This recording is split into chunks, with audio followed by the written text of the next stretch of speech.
Today I will be preparing a forced or a farced cabbage. Thanks for joining us today on 18th Century Cooking with James Townsend and Son.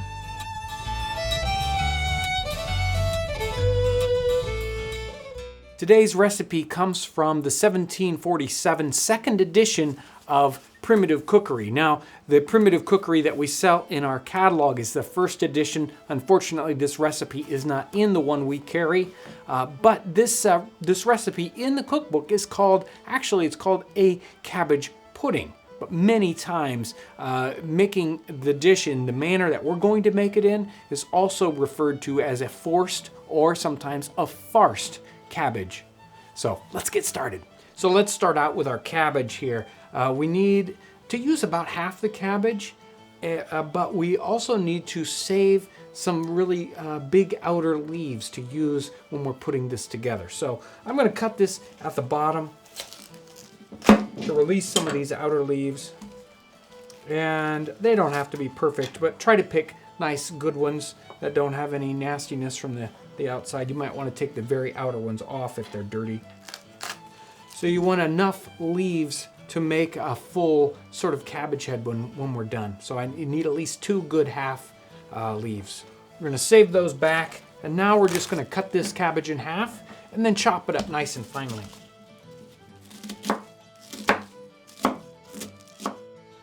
I've got our lightly boiled cabbage here, or just scalded. I'm going to add it to the pot here. This recipe calls for 1 pound of chopped up veal. Today I'm using just a ground beef, a very lean ground beef. The recipe calls for an equal amount of shredded suet.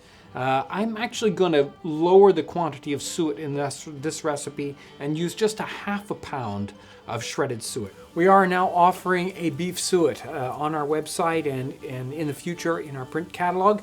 It's USDA, made in the United States, grass-fed beef suet, so it's really, really good stuff. Now let's spice this. The recipe calls for mace, nutmeg, salt, and pepper.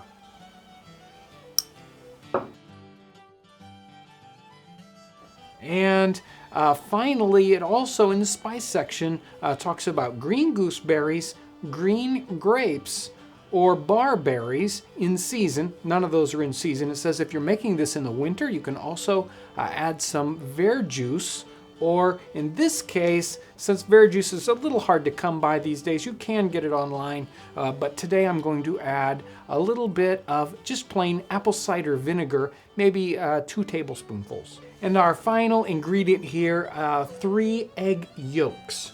You'll want to let your boiled cabbage cool down a little bit so it doesn't melt the shredded suet in your mixture. So this looks like enough to make 2 small boiled cabbage farces or 1 rather large one. I'm going to do a medium to smaller size one here, so it'll probably make enough for 2. And we're going to fill this leaf up with our mixture. The size is going to make a difference in the boiling time. There's our mount here. We're going to take a cabbage leaf and cover the top of it. If you've got some holes, you can use a second leaf here to finish up the looks of it. Now we need to put this in a pudding cloth. And that's one of the new products we've got here at James Townsend & Son. We took our natural linen fabric. We took about a 26-inch square or so, and we've got it hemmed up on all the sides, and it makes a perfect pudding cloth or a towel in the kitchen or at your campsite.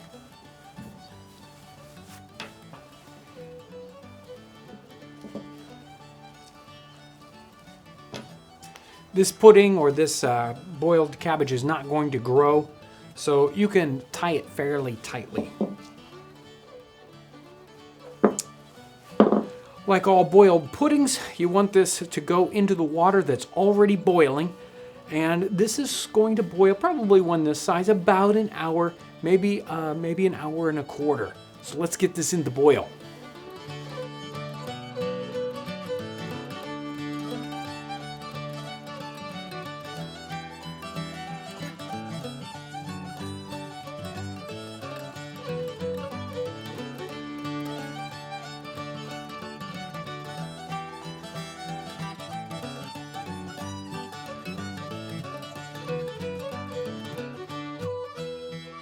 Wow, this looks great. Let's cut into this and try it out.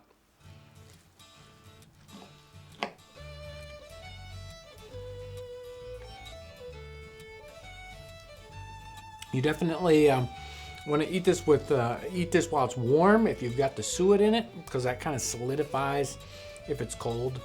The cabbage is great. It's cooked and it's nice and tender. The spices, even the nutmeg, is something you ought to try in a recipe like this. Very interesting, and that vinegar really helps bring the flavor out. This is a great recipe. You need to try it. If you're new to our channel, I want to welcome you. You can subscribe by clicking the button right up here. Also check out our related videos. Thanks so much for watching.